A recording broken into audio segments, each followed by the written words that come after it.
Do you want to save our beloved planet? Recycle. Do you want to see a better future at Earth? Recycle. Do you want to be the change and combat climate change? Recycle. This is all that we've been hearing ever since climate change has stepped foot into our daily news. Recycle, recycle, recycle. Use your recycling bins. Buy recycled paper. Recycle all plastic bottles.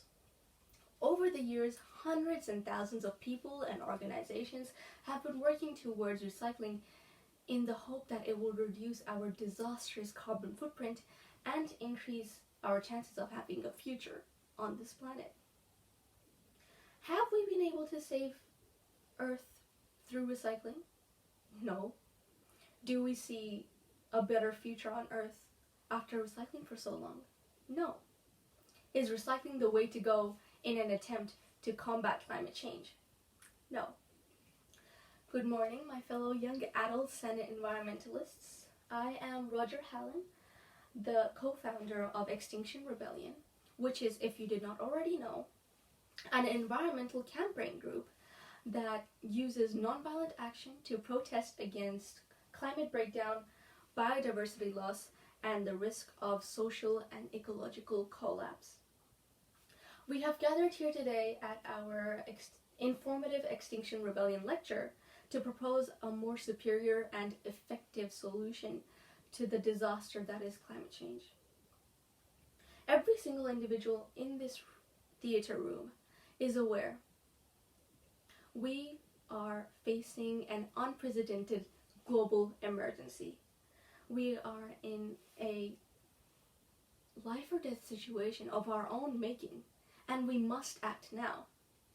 However, we should realize and understand that the widely known solution to the issue, recycling, has failed us.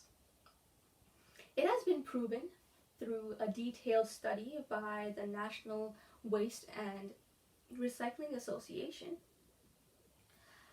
that the recycling of a product has many more detrimental effects than it just being thrown into the landfill. How, you ask?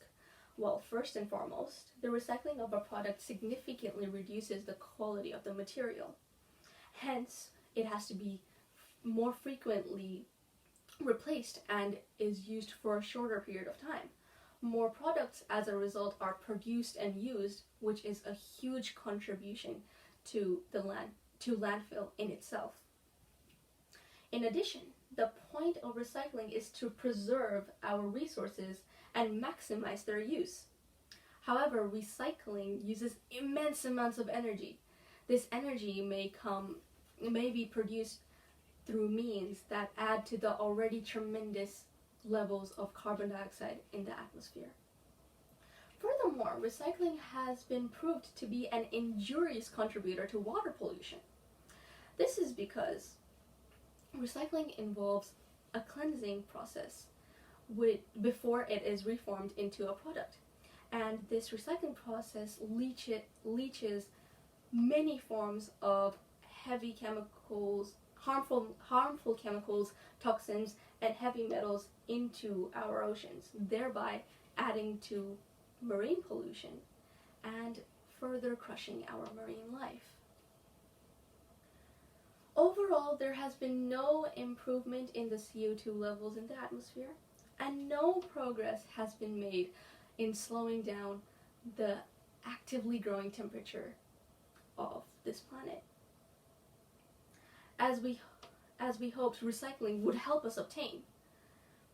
The 2,000-page report published by the Committee on Climate Change predicts that heat waves are likely to reach a temperature of 48 degrees Celsius here in London by late this century. Apples are still burning in trees and fishes are still dying through heat.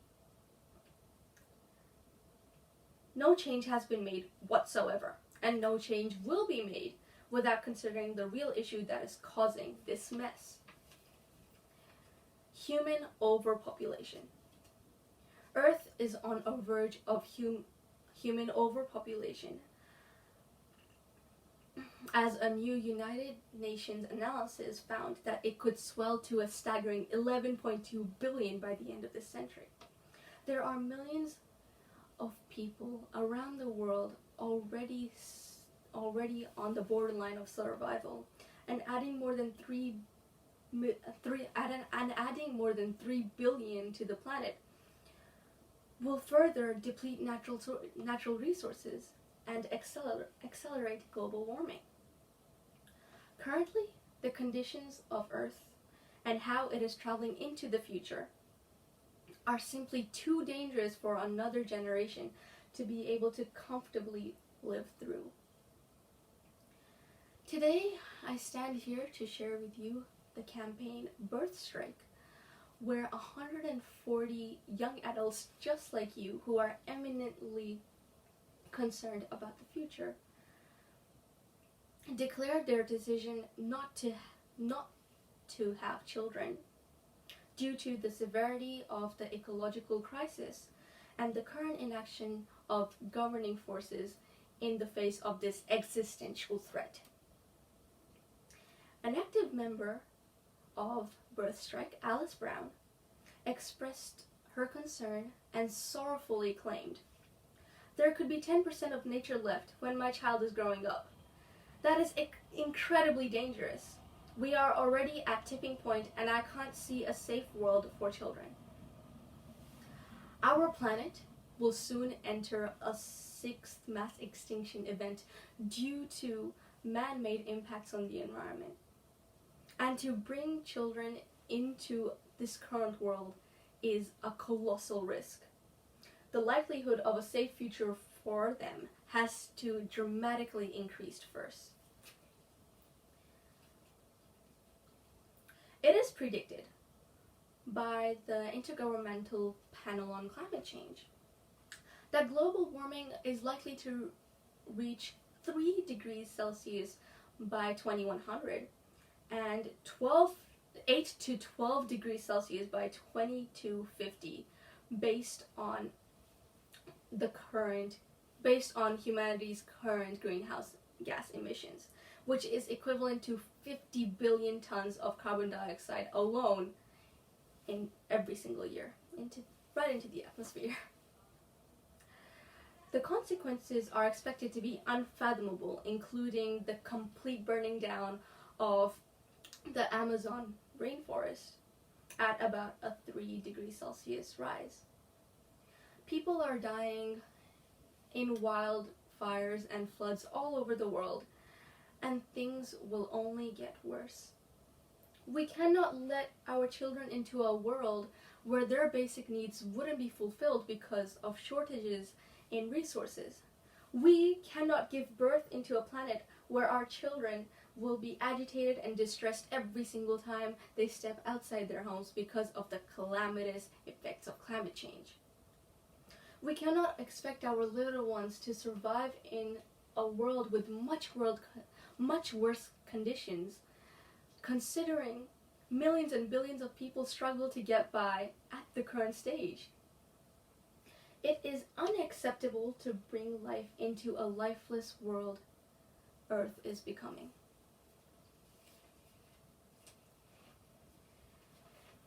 You can see why people would consider not having children with so much uncertainty among us all.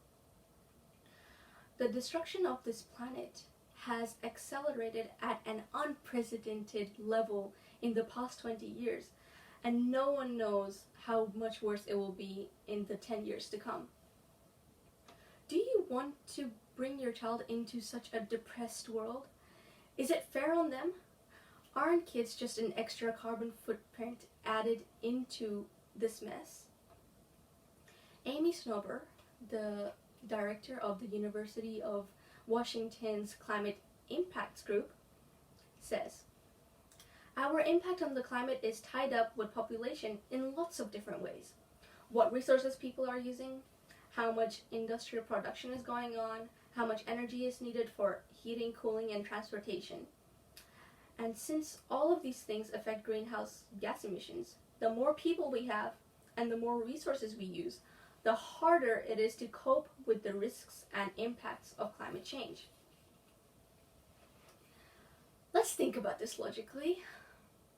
The problem right now is that we as a species have negatively impacted every single configuration of being on this planet.